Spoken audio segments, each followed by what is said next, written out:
तो कहानी की शुरू होते ही हम वरी नामी एक लड़की को देखते हैं जो अपनी बेटी मिन को लिए रात के टाइम पे कहीं जा रही थी। ये दोनों खेलते हुए जा रहे थे और यहीं पर हम नोटिस करते हैं कि वरी किसी की कॉल को कंटिन्यूअसली इग्नोर कर रही है। अब वो अपनी बेटी मिन से कहती है, चलो एक न्यू गेम खेलते हैं। मैं 10 तक गिनूंगी और 10 गिनने के बाद तुम छुप जाना और तब मैं तुम्हें ढूंढूंगी। वरी के 10 तक गिनते ही मिन छुप गई और वरी पेट्रोल पंप तक पे पहुंच गई। उसे सफर लंबा करना था, इसीलिए वो अपना टैंक फुल करवा रही थी और साफ जाहिर था कि उसने मिन को चालबाजी पे छुपाया है। वो ऐसा क्यों कर रही है, इसकी रीजन अभी नहीं बताई गई। वो जब एक शॉप से अपने लिए कुछ खाने पीने का सामान भी लेने जाती है, तब भी वो अपने आप को सीसीटीवी से बचाने की कोशिश कर रही थी, जैसे वो किसी से छुप कर भाग रही हो, कोई गलत काम करके भाग रही हो। अब सामान लेकर जैसे ही बड़ी गाड़ी में गई तो परेशानी से उसका बुरा हाल हो गया, क्योंकि अब उसकी बेटी मिन गाड़ी में नहीं थी। और जब वो बुरी तरह घबरा गई तो एकदम से मिन साइड से निकल कर उसे शॉक कर देती है और ये देखकर उसे सुकून मिलता है। वरी अब अपना सफर कंटिन्यू करती है।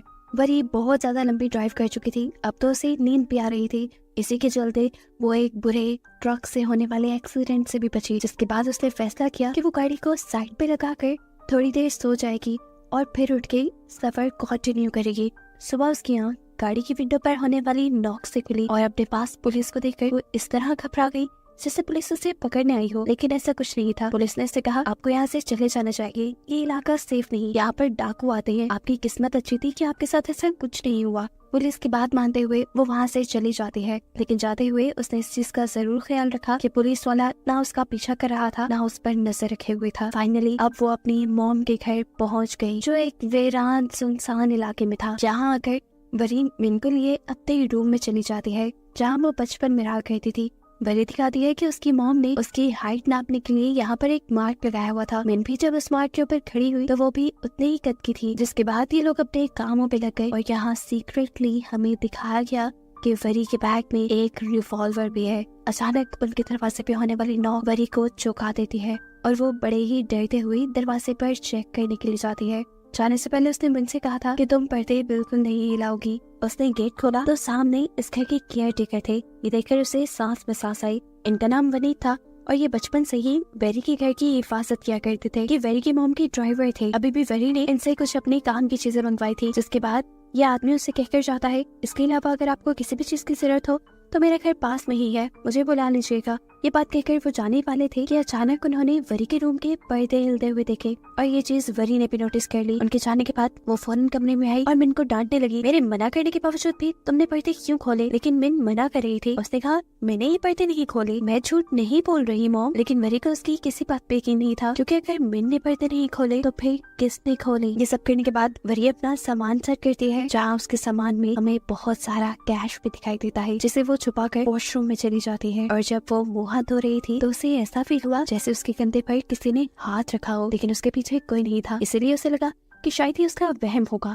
खाना खाने के बाद अब वरी और मिन टीवी देखने के लिए बैठ जाते हैं, लेकिन टीवी के ऑन होते ही उन्हें टीवी के अंदर एक अजीब और गरीब सा साया दिखाई देता है, जिसे देखते ही मिन डर जाती है और टीवी भी फौरन बंद हो जाता है। मौसम भी अचानक ही खराब हो गया। वरी को भी अब हल्का सा डर लगा था, लेकिन वो मिन को ये सब शो नहीं कर सकती थी, इसलिए वो मिन को लिए सोने चली जाती है। रूम में जाने से पहले इन्हें वहाँ पर एक लॉक कमरा दिखाई देता है, जिसके बारे में विन जब वरी से पूछते हैं कि इसके अंदर क्या है, तो वरी जवाब में कहती है, इसके बारे में तो मुझे भी कुछ नहीं पता, क्योंकि आज तक मैं इस कमरे में गई ही नहीं। खैर अब अगला दिन हो जाता है। वरी और मिन जब खाना खा रहे थे तो एकदम से दोबारा उनके घर की लाइट फ्लिकर होने लगी और इसी टाइम पर मिन को वरी के पीछे एक बहुत ही खतरनाक भूत दिखाई दिया, जिसे देखकर वो चिल्ला दी। वरी को लगा कि शायद मिन अंधेरे से डर रही है और फिर उसे याद आया कि उसके घर पर तो जनरेटर भी है। वो मिन को लिए जनरेटर ऑन करने के लिए चली गई, जहाँ जाने पर उसने देखा कि वो जनरेटर बहुत बड़ा था। ये जनरेटर तो किसी मिल को बिजली सप्लाई करने वाला लगता था।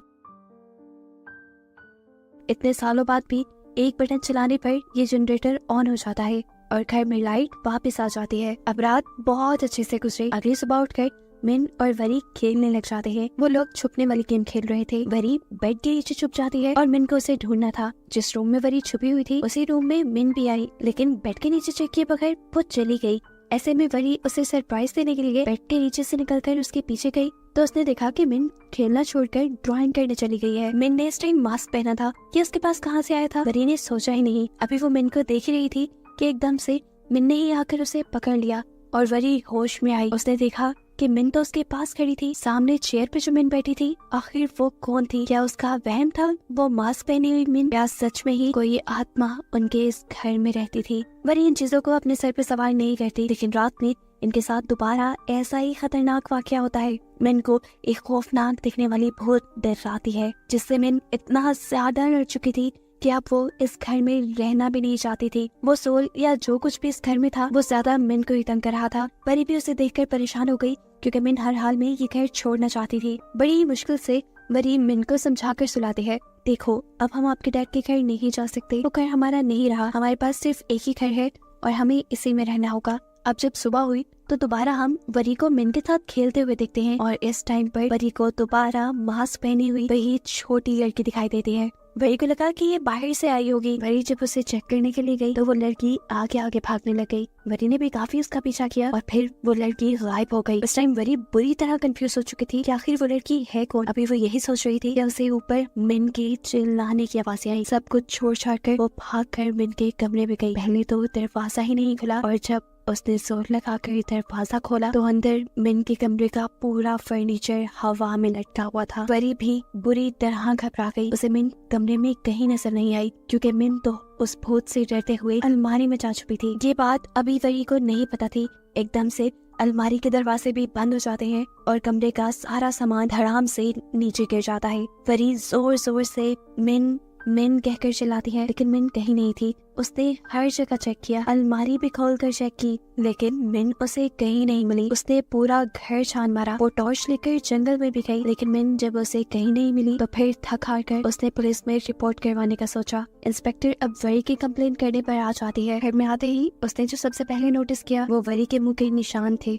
घर की एंट्रेंस की टाइल टूटी हुई थी। ऊपर जब वो देखती है तो ऊपर का शेडियर भी टूटा हुआ था। ऐसा लग रहा था कि जैसे शेडियर के गिरने से ही ये टाइल्स टूटी होंगी। वो अब वरी से ही इन्वेस्टिगेशन शुरू कर देती है। तब वरी उसे रात में होने वाली सारी चीजें बताती है कि कैसे एक बच्ची उसे नजर आई, और जब वो उस बच्ची का पीछा करने गई तो बाद में कमरे में आने पर मिन गायब थी और मिन के रूम का सारा फर्नीचर हवा में था। इंस्पेक्टर को वरी की इस कहानी पे बिल्कुल यकीन नहीं था। ऐसा कैसे हो सकता था कि बिना वजह रूम का फर्नीचर हवा में खड़ा हो जाए। उसे वरी की बातों में कहीं ना कहीं झोल लग रहा था। वो अब वरी के हस्बैंड यानी मिन के डैड के बारे में सवाल करती है, और वरी झूठ बोल देती है कि मैंने काफी सालों पहले उसे छोड़ दिया है। वरी से सारे सवाल जवाब पूछने और मिन का कमरा देखने के बाद वो इंस्पेक्टर अब वरी से मिन की फोटो मांगती है, ताकि वो लोग कार्रवाई को आगे बढ़ा सके। लेकिन वरी के पास मिन की कोई फोटो नहीं थी, क्योंकि सब फोटोज पुराने मोबाइल में थी जो उसने आते ही गिरा दिया था। और हैरानी की बात ये थी कि वरी किसी वजह से सोशल मीडिया भी यूज नहीं करती थी, ऐसे मिन का फोटो वहाँ से भी नहीं मिलने वाला था। अब इंस्पेक्टर ने जितने सबूत हो सकते थे इकट्ठा करवाए, लेकिन ये सारे सबूत इस बात के लिए काफी नहीं थे कि मिन वरी के साथ यहाँ रहती थी। अब घर के बाहर पुलिस में खड़ी देखकर वनी यानी इस घर का केयर टेकर यहाँ आ जाता है, जिससे भी जब पुलिस मिन के बारे में सवाल करती है तो वो पुलिस को बताता है, नहीं वरी मैम तो यहाँ पर अकेले आई थी। वरी कहती है, नहीं पनीत अंकल याद करी, उस दिन जब आपने ऊपर देखा था एकदम से पर्दे हटे थे ना, ऊपर मिन ही थी, लेकिन क्योंकि वो मिन को किसी के सामने नहीं लाई थी इसलिए किसी को यकीन नहीं हो रहा था कि मिन उसके साथ यहाँ थी। अब पुलिस को लगने लगा था कि वरी को कोई साइकोलॉजिकल इशू है, जिसकी वजह से उसे लग रहा है कि उसकी बेटी उसके साथ ही है। यहाँ तक कि पुलिस को तो ये भी शक होता है शायद वरी की कोई बेटी ही ना हो। अब इंस्पेक्टर को वनीत और वरी की बातों से पता चला था कि वरी काफी सालों बाद यहाँ आई थी। वो वरी से पूछती है, अच्छा तो बताइए कि आप आई कहाँ से है? इस टाइम वो झूठ नहीं बोलती और सच बता देती है कि वो पिछले ही हफ्ते बैंकॉक से आई है। वो किस रास्ते से आई, रास्ते में कहाँ रुकी, वो सारी डिटेल्स इंस्पेक्टर को देती है कि किसी भी चीज की मदद से वो सिर्फ मिन को ढूंढ लाए। इंस्पेक्टर उसकी बात मानते हुए इन्वेस्टिगेशन शुरू कर देती है और उसके बताए रास्तों की सीसीटीवी फुटेज चेक करवाती है, लेकिन किसी भी सीसीटीवी फुटेज में मिन थी ही नहीं, जैसा कि हमने शुरू में देखा था कि वो खुद मिन को सीसीटीवी से छुपा रही थी। अब सारा मामला समझने के बाद इंस्पेक्टर को यही लगा कि मिन शायद इस दुनिया में एग्जिस्ट ही नहीं करती, इसीलिए वो मिन के गायब होने की रिपोर्ट नहीं लिखते। एक रात तो वरी भी खामोश हो गई, लेकिन फिर उससे रहा नहीं गया। परेशानी में पागल हुए पुलिस स्टेशन जाकर उससे सब कुछ साफ साफ बता दिया कि मैं झूठ नहीं बोल रही, मेरी एक बेटी है और मैं उसे एक ही हफ्ता पहले बैंकॉक से लेकर आई हूँ, बहुत मुश्किल से अपने हस्बैंड से बचाकर। मेरे हस्बैंड मुझे मारते थे, इसी वजह से मैं छुपकर यहाँ आ गई। उसने अब ये भी सच बता दिया था कि आने से पहले उसने अपने हस्बैंड पर जानलेवा हमला किया था। अपने हस्बैंड पर उसने गोली चलाई थी और ये बताते हुए वो रो पड़ी क्योंकि अब वो भी मुलजिम थी, पुलिस उसके ऊपर भी केस बना सकती थी। यहाँ पर वरी पुलिस से भी कहती है मुझे शक है कि मेरे हस्बैंड ने ही मिन को कहीं गायब किया होगा, वो बहुत पावरफुल है, वो जर्नल है। पुलिस वालों को इंसिस्ट करने पर वरी अब अपने हस्बैंड को कॉल मिलाती है और गुस्से में उसे डांटने लग जाती है कि मैं जानती हूँ तुमने ही मिन को किडनैप करवाया है, अगर तुम्हें पता है मेरी बेटी के बारे में तो मुझे बता दो। लेकिन जवाब में उसका हस्बैंड कहता है पागल तो नहीं हो गई, मैं तो ये भी नहीं जानती कि तुम भाग कर गई कहाँ पर, मैं मिन को कहाँ से किडनैप करवाऊंगा और क्या हुआ है मेरी बेटी को। ऐसे बहसबाजी देखने पर इंस्पेक्टर ने वरी के हाथ से फोन ले लिया और खुद वरी के हस्बैंड से बात करने लगी। उसको सारा मामला बताया कि कैसे वरी गायब हुई है। इंस्पेक्टर उसके डैड से कुछ फोटोज मंगवाती है मिन की और अब फाइनली रिपोर्ट फाइल होकर मिन को ढूंढने की कार्रवाई शुरू हो जाती है। वरी के अंकल वनी, पुलिस इंस्पेक्टर, बहुत सारी पुलिस फोर्स और गांव वालों के साथ वरी खुद जंगल के अंदर जाते हैं, लेकिन घंटों की छानबीन करने के बावजूद उन्हें मिन वहाँ कहीं नहीं मिलती। थका कर इंस्पेक्टर वरी को लेकर वापस आने लगते हैं। अब बारिश भी हो रही थी, इंस्पेक्टर का बारिश में भीगना बिल्कुल भी सेफ नहीं था, इसीलिए वो लोग वरी के घर पे आ गए। अब इस घर में आने पर इंस्पेक्टर को वो रूम नजर आता है जिसके ऊपर ताला लगा हुआ था। इंस्पेक्टर इस रूम के बारे में पूछती है तो वरी वही जवाब देती है कि ये रूम कई सालों से बंद है, इसे तो मैंने भी कभी नहीं देखा।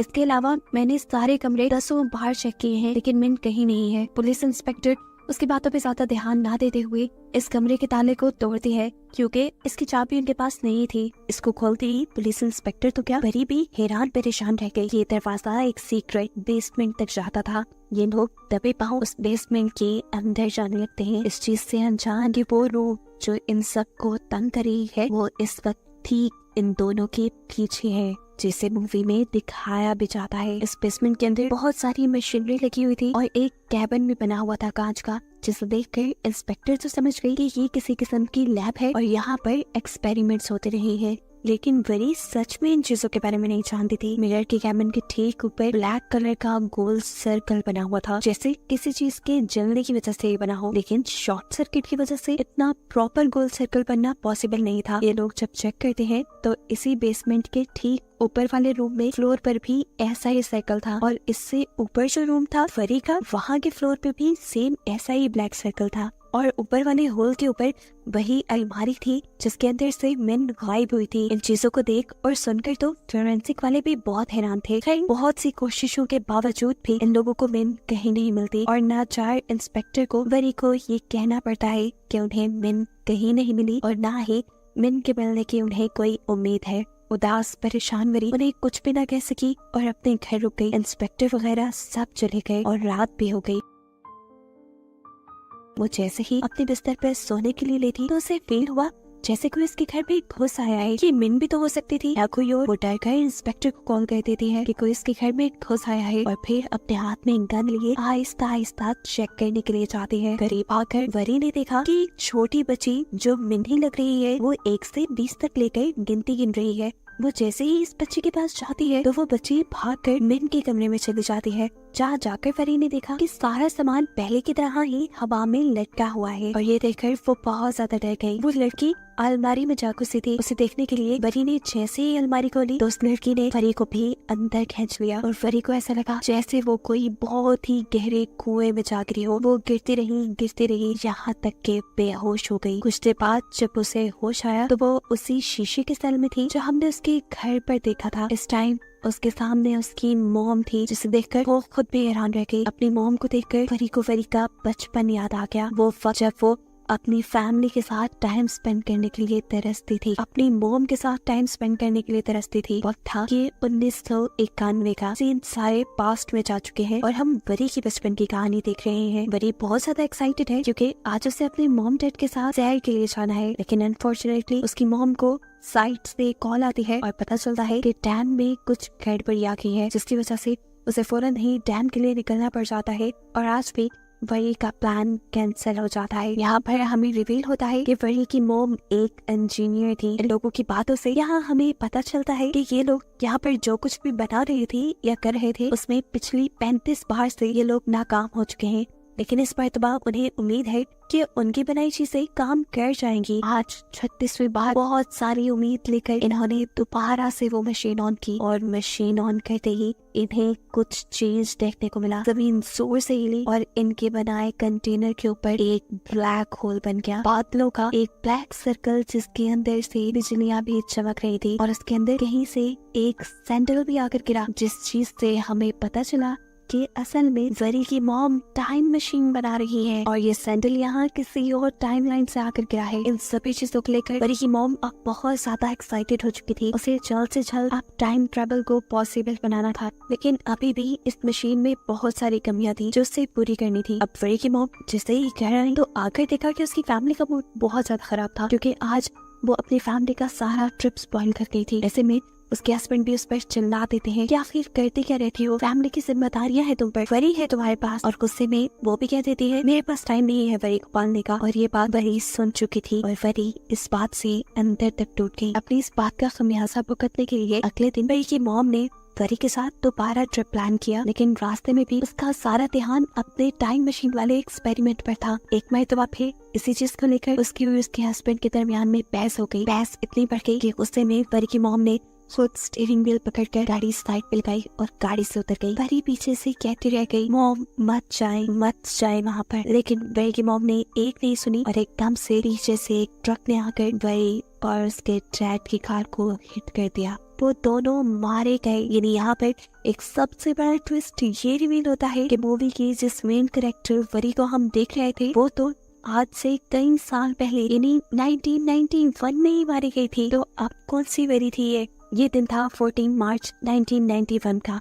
वरी की मॉम को इस हादसे ने पागल बना दिया था। अब वो हर रोज दिन रात यही डेट बार बार बोलती रहती थी। उनका बस नहीं चलता था कि किसी तरह वो टाइम में पीछे जाए और 14 मार्च के उस दिन को ठीक कर दे, उस हादसे को रोक ले जिस दिन उसकी बेटी और उसके हस्बैंड उससे बिछड़ गए थे। सालों गुजर गए, वरी की मॉम इस दुख से बाहर नहीं निकल पाई। हालांकि उन्होंने साइकियाट्रिस्ट की भी हेल्प ली, लेकिन उन्होंने अपने आप को अपने हस्बैंड और बेटे का कातिल मान लिया था। यहाँ तक कि ये नौबत भी आ गई कि वरी की मॉम ने सुसाइड करने की सोची और ठीक जिस टाइम वो डैम में जंप करने के लिए गई तो एकदम से डैम के अंदर एक वार्म होल बन गया, जिसे देखकर वो बुरी तरह घबरा गई और उनका सैंडल उस वार्म होल के अंदर गिर गया, जो उसी को मिला एक दूसरी टाइमलाइन में 1991 में 14 मार्च से पहले, जब पहली मर्तबा उनकी टाइम मशीन के ऊपर ये वर्म होल बना था और हमने देखा था कि उसके पास एक सैंडल आकर गिरा है। जिस दिन उसे लगा था कि अब उसकी टाइम मशीन काम कर जाएगी, लेकिन फिर उसने टाइम मशीन पे काम करना छोड़ दिया था। इस टाइम वरी की मॉम को वो सारी बातें याद आ जाती हैं। उसे याद आ जाता है कि यही सैंडल तो उसे मिला था कुछ अर्सा पहले, लेकिन उसकी टाइम मशीन वर्क कर रही थी। उसे एक नई होप मिली टाइम मशीन में पीछे जाकर सब कुछ ठीक करने की। फिर क्या था, उसने जी जान लगाकर टाइम मशीन में पीछे जाने की कोशिशें शुरू कर दी और अपनी टाइम मशीन पे वर्क करना शुरू किया। बहुत दिनों की मेहनत और बहुत कोशिशों के बाद आखिर उसने टाइम मशीन बना ही ली, जिसे जैसे ही वो 14 मार्च 1991 में लेकर जाने की कोशिश करती है तो मशीन एक मर्तबा फिर रुक जाती है और उसकी सारी उम्मीदें टूट जाती है। वो पागल ही हो गई, इस नाकामी को वो सह नहीं पा रही थी। गुस्सा, एक्सॉशन, सब कुछ उसने इस मशीन के ऊपर ही उतार दिया। उसने जोर जोर से मशीन के सिस्टम के ऊपर हाथ मारा और पता नहीं उसे ऐसा कौन सा बटन चला कि ये टाइम मशीन दोबारा चल गई। मिरर कैबिन के ऊपर एक और मर्तबा ब्लैक होल बना और उस कैबिन के अंदर मिन आ गिरी। यानी साफ मतलब था उस दिन मिन जब गायब हुई थी तो उसे किसी जिन ने गायब नहीं किया था, बल्कि उस कबर्ड के अंदर एक वर्म होल बन गया था जिसने 2024 की टाइमलाइन को इस टाइमलाइन से यानी 1991 वाली टाइमलाइन से ला मिलाया था। ये तो बहुत ज्यादा वरी जैसे ही दिख रही थी। वरी की मॉम को ये लगने लगा कि वरी ना सही तो ये बच्ची ही सही, उसकी आखिरी दिनों का सहारा। इस बच्ची यानी मिन को उठाकर वो बेडरूम में ले आई। मिन सोती रही और जब उसे जाग आई तो उसे ये महसूस ही नहीं हुआ कि वो कहीं और आ गई है, क्योंकि घर तो ये बिल्कुल पहले जैसा ही था। अब उसने पूरे घर में अपनी मॉम को यानी वरी को ढूंढना शुरू किया, लेकिन वरी कहीं नहीं मिल रही थी। उसने जोर जोर से वरी को आवाज़ें दी, लेकिन वरी के ना मिलने पर वो रोने लगी। यहाँ देखने को मिलता है कि वरी की मॉम उसे चुप करवाती हैं, उसे प्यार करती हैं, ऐसे जैसे उन्होंने वरी को भी नहीं करवाया था। अब वो अपनी पुरानी गलतियां नहीं दोहराना चाहती थी, वो उसे इग्नोर बिल्कुल नहीं करने वाली थी। यहाँ पर हमें वनीत को भी दिखाया जाता है, यानी वही आदमी जिसे हमने कहानी के शुरू में वरी के साथ भी देखा है। ये वरी की मॉम की ड्राइवर थे। वनीत वरी की मॉम से पूछता भी है ये बच्ची कौन है, तो वो झूठ कह देती है कि ये इंदौर की रिश्तेदार है मेरी।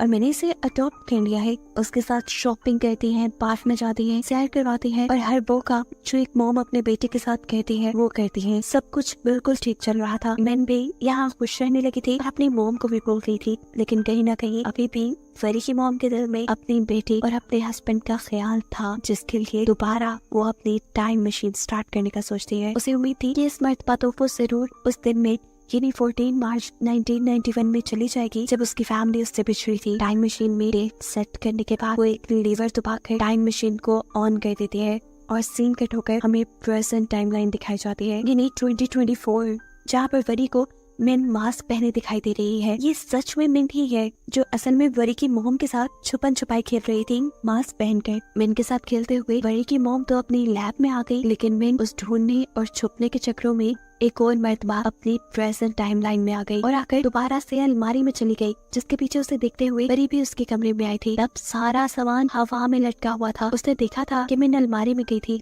उसे चेक करने के लिए जब उसने भी अलमारी खोली तो खुद जाकर वो इस टाइमलाइन में यानी 1991 में आ गई।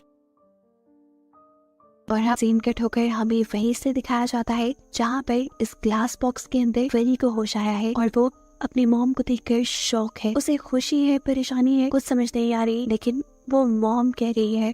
और इस चीज से वरी की मॉम बहुत ज्यादा परेशान है क्योंकि उसने कभी इस लड़की को ना तो देखा है ना ही वो इसको जानती है। फिर वो लड़की उसे मॉम क्यों कह रही है? वरी को ये लग रहा था कि वो मरकर आफ्टर वर्ल्ड में आ गई है जहाँ पर उसकी मॉम भी है और ये उनका रीयूनियन है, यानी वो लोग दोबारा मिल रहे हैं। तभी ही वरी अब अपनी पॉकेट से गन निकालती है, जिसे देखकर वरी की मॉम और भी ज्यादा परेशान हो जाती है और उसे गन नीचे रखने के लिए कहती है। जबकि सीन कट होकर हमें प्रेजेंट टाइम में यानी 2024 में दिखाया जाता है कि अब पुलिस इंस्पेक्टर भी वरी के घर आ चुकी थी, जिन्हें घर आने पर अब तो वरी भी नहीं मिली। इन्होंने पूरा घर छान मारा, जंगल देख लिया, हर जगह देख ली, वरी कहीं नहीं थी। घर की तलाशी लेने पर इन्हें बहुत सारा कैश और पिस्टल मिले, जो ये साबित कर रहे थे कि वरी यहाँ से कहीं भागी नहीं बल्कि गायब ही हुई है। अगर वो भागती तो पैसे और चीजें लेकर ही भागती ना। सीन कट होकर दोबारा हम देखते हैं कि 1991 में वरी की मॉम वरी से उसकी गन लेकर उसे उसी कांच के मिरर में कैद करके वहाँ से चली जाती है, जबकि वरी चिल्लाती रह जाती है, मॉम मेरी बात सुने, मेरे पास आए। सीन्स दोबारा प्रेजेंट टाइमलाइन में शिफ्ट होते हैं जहाँ पर इंस्पेक्टर वरी को ढूंढने के लिए इन्वेस्टिगेशन शुरू कर चुकी है। घर की डीप तरह से तलाशी ली जा रही है जहाँ पर इन लोगों को वरी की फैमिली की, वरी की मॉम और डैड की पिक्चर्स मिली है। इंस्पेक्टर अंकल वनीत को बुलाते हैं इन सारी चीजों के बारे में सवालात पूछने के लिए। अंकल वनीत बता देते हैं कि तस्वीर में जो लड़की है वो वरी की मॉम है। इंस्पेक्टर पूछते हैं वरी की मॉम क्या काम करती थी? तब वनीत अंकल बताते हैं कि वो प्रोफेसर थी और पास के ही हाइड्रोलिक डैम की इंजीनियर भी थी। वो वनीत से पूछती है कि घर में लैब क्यों बनाई गई है? लैब के बारे में तो वनीत को भी कुछ नहीं पता था। हाँ, बस वो इतना जानता था कि आज से 30 साल पहले वरी की मॉम यहाँ से ये सब कुछ छोड़कर जा चुकी थी। कई दिन इसी इन्वेस्टिगेशन में गुजर जाते हैं और 1991 वाली टाइमलाइन में भी कई दिन गुजर जाते हैं। वरी इसी तरह भूखी प्यासी रहती है और एक दिन वरी की मॉम उसके लिए खाना ले ही आते हैं। डरते हुए खाना उसके कैबिन में रखने के बाद वो उससे पूछती है, अच्छा बताओ कौन हो तुम और यहाँ क्यों आई हो? क्या मकसद है तुम्हारा? कैसे आई हो यहाँ पर? वही बताते हैं, मैं इसी घर में रहती हूँ, पता नहीं कैसे मैं अपनी बेटी को ढूंढ रही थी, वो अलमारी में जाकर छुपी थी, मैंने अलमारी खोली और पता नहीं कैसे वो यहाँ आ गई। अब ये जानकर कि वरी मिन को ढूंढने के लिए यहाँ आई है, वरी की मॉम ने दोबारा वरी का कैबिन बंद किया और ऊपर आ गई, क्योंकि अब वो मिन को खोना नहीं चाहती थी। उसने मिन को अपनी बेटी मान लिया था। वो अब वरी की निगरानी के लिए वनीत अंकल को भेज देती है, जबकि यहाँ पर वरी को अजीब घुटन होने लगी थी। उसे किसी भी हाल में या तो अपनी बेटी को ढूंढना था या अपने घर वापस जाना था। उसे कुछ समझ नहीं आ रही थी। अपने आप को यहाँ से छुड़ाने के लिए उसके जहन में एक आइडिया आता है। वो यहाँ दम घुटने का ड्रामा करते हैं और वनीत अंकल उसे चेक करने के लिए उसका कैबिन खोल देते हैं। इतने में ही वो वनीत अंकल को धक्का देते हुए वहाँ से भाग जाती है। वो अब सीढ़ी चढ़ते हुए बेसमेंट के उस दरवाजे तक आ जाते हैं जिसे हमेशा लॉक रखा जाता था। वहीं से उसे मिन गिनती करते हुए भी सुनाई थी। उसने मिन को आवाज लगाई इससे पहले कि मिन उसे देख ली थी। यहाँ पर वरी की मॉम आकर उसे यहाँ से ले जाती है और इतने में पीछे से वनीत अंकल भी वरी को पकड़ने में कामयाब हो गए थे। अब सीन यही से कट होकर हमें 2024 की दोबारा टाइमलाइन दिखाई जाती है। पुलिस, फॉरेंसिक सभी लोग बुरी तरह वरी को ढूंढने की इन्वेस्टिगेशन कर रहे हैं। ये मिस्टीरियस घर कैसे लोगों को निकल रहा है किसी को समझ नहीं आ रही। केस को थॉरोली रीड करते करते इंस्पेक्टर को इसी घर से जुड़ा एक पुराना केस मिलता है। ये केस 1991 में फाइल किया गया था। इंस्पेक्टर इस फाइल को पढ़ना शुरू कर देते हैं। इसी फाइल में मौजूद सबूतों में एक रिवॉल्वर भी था, जिसे इंस्पेक्टर ने फोरेंसिक में टेस्ट करवाने के लिए भेज दिया। जब उसके बारे में इंफॉर्मेशन मुकम्मल होकर इन्हें पता चली तो इंस्पेक्टर भी हैरान हो गई, क्योंकि उस रिवॉल्वर को 2020 में खरीदा था, वो भी वही के हस्बैंड ने। तो ऐसा कैसे हो सकता था कि ये 1991 के सबूतों में हो। इन्हीं सारे सबूतों में इन्हें एक ऐसा पेज भी मिला जिसके ऊपर एक फोन नंबर लिखा हुआ था, और ये तो और भी ज्यादा चौंका देने वाली बात थी, क्योंकि 1991 में फोन्स हुआ ही नहीं करते थे। इंस्पेक्टर जब इसकी और जांच पड़ताल करती है तो उसे पता चलता है कि ये तो वरी का नंबर है, और यहाँ लिखा था कि ये नंबर लाश के पास से मिला था, और फाइल में लिखा था कि ये नंबर उस घर में पड़ी एक लाश के पास से मिला था।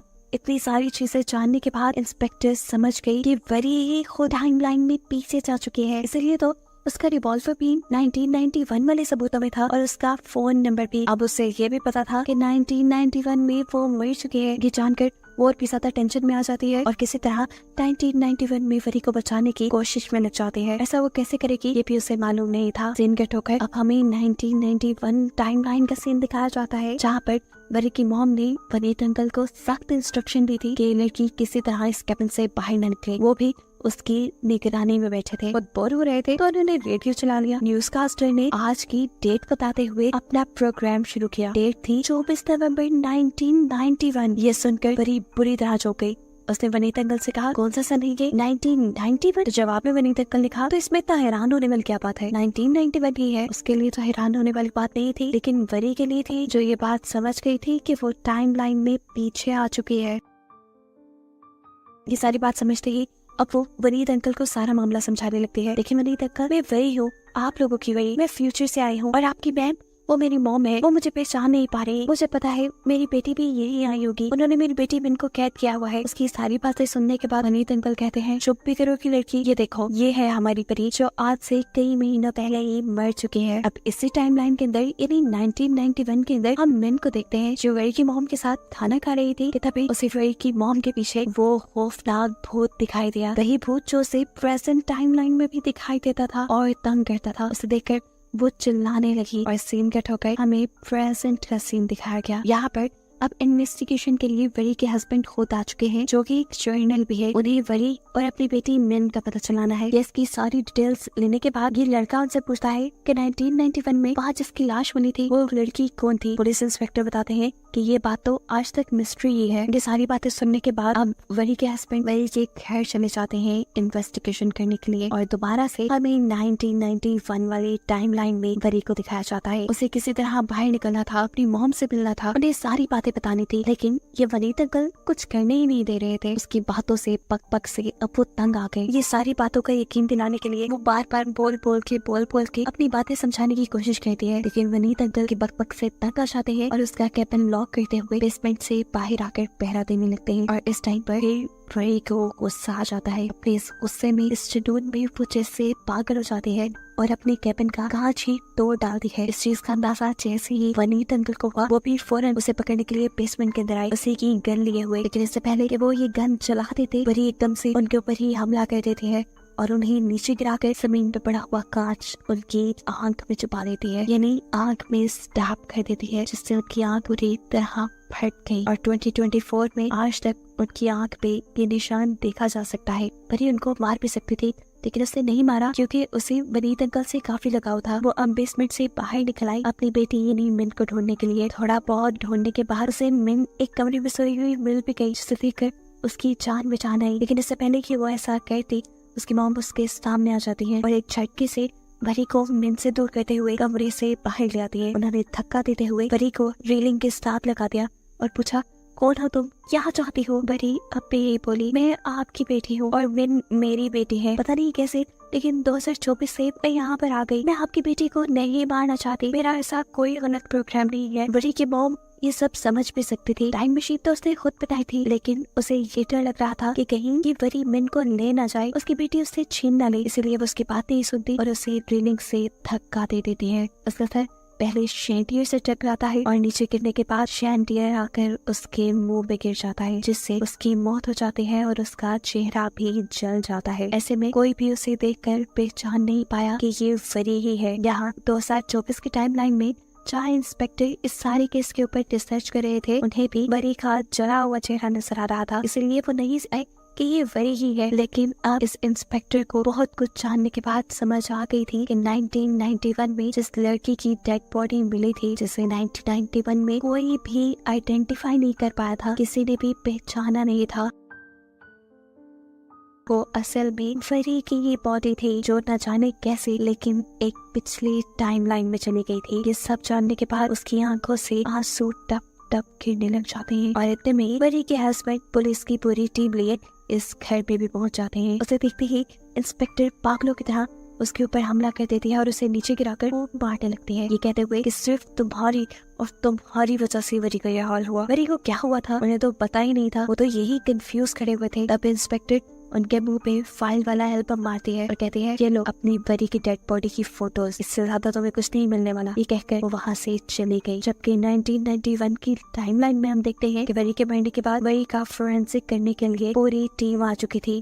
यह हादसा इतना अजीब था कि इसकी वजह से मिन के ऊपर भी काफी असर पड़ा था। वरी की मॉम मिन को लेकर हॉस्पिटल गई तो डॉक्टर्स ने बताया कि मिन की याददाश्त चली गई है और इसके बाद से वरी की मॉम ने मिन का नाम मिन छोड़कर वरी रख दिया, जिसके बाद वो इस छोटी वरी यानी मिन को यहाँ से लेकर ये घर छोड़कर चली गई और वरी की सोल इसी घर में भटकती रही। जिस सोल को इस मूवी में बार बार दिखाया जा रहा था वो और किसी की नहीं थी बल्कि वरी की ही थी, जो अपनी बेटी के लिए यहाँ इस घर में थी, इसीलिए वो मिन को ज्यादा नजर आती थी। काफी अर्सा गुजरा और मिन भी बड़ी हो गई, जिसकी शक्ल अब हूबहू वरी जैसी दिखती थी। और फिर कहीं जाकर वरी की मॉम को यकीन हुआ कि उस दिन टाइम मशीन के अंदर जो लड़की आई थी वो और कोई नहीं, यही मिन, यही वरी थी। और ऐसा कैसे हो सकता था कि एक वरी टाइम मशीन में भी थी, वो मर भी गई और एक वरी अब उनके पास भी है। इसी कंफ्यूजन में फंसकर ये प्रोफेसर यानी वरी की मॉम मर जाती है, जिनके मरने के बाद मिन यानी वरी बिल्कुल अकेली हो गई और उसने फिर शादी कर ली। और जब उसकी बेटी हुई तो उसने उसका नाम मिन रखा। काफी अर्सा तक उनकी लाइफ काफी अच्छी रही, लेकिन आहिस्ता आहिस्ता उनकी लाइफ भी अजीब होने लगी। लाइफ में हजारों मसले आ गए। उसका हस्बैंड जो कि एक जर्नल था वो उस पर रोब जमाया करता था, उसे मारता था, कहीं जाने नहीं देता था। और इस सबसे तंग आकर एक दिन वरी ने अपने ही हस्बैंड की गन उठाई और उसके ऊपर हमला करके इस घर से भाग आई। लेकिन कहानी में ट्विस्ट ये निकला कि जो हमला उसने अपने हस्बैंड पे किया था उसका असर उसके हस्बैंड पे नहीं हुआ था, बल्कि गोली जाकर साथ अलमारी में लगी थी जिसके अंदर पहले से ही मिन थी। लेकिन मिन भी बच गई थी, जिसके बाद वो मिन को लेकर अपनी इस घर में ले आई, यानी अपने मॉम के घर। और फिर ये सब शुरू हो गया जो हमें दिखाया गया। साफ मतलब है कि ये सब एक लूप में चल रहा है, ये कभी खत्म नहीं होगा। बार बार ही मिन यहाँ इस घर में आएगी, बार बार ही वो पुरानी टाइमलाइन में जाएगी, मरेगी और दूसरी मिन बड़ी होकर यहाँ आएगी और ये सब ऐसे ही चलता रहेगा। और बस इसी को दिखाते हुए ये कहानी यहाँ खत्म हो जाती है।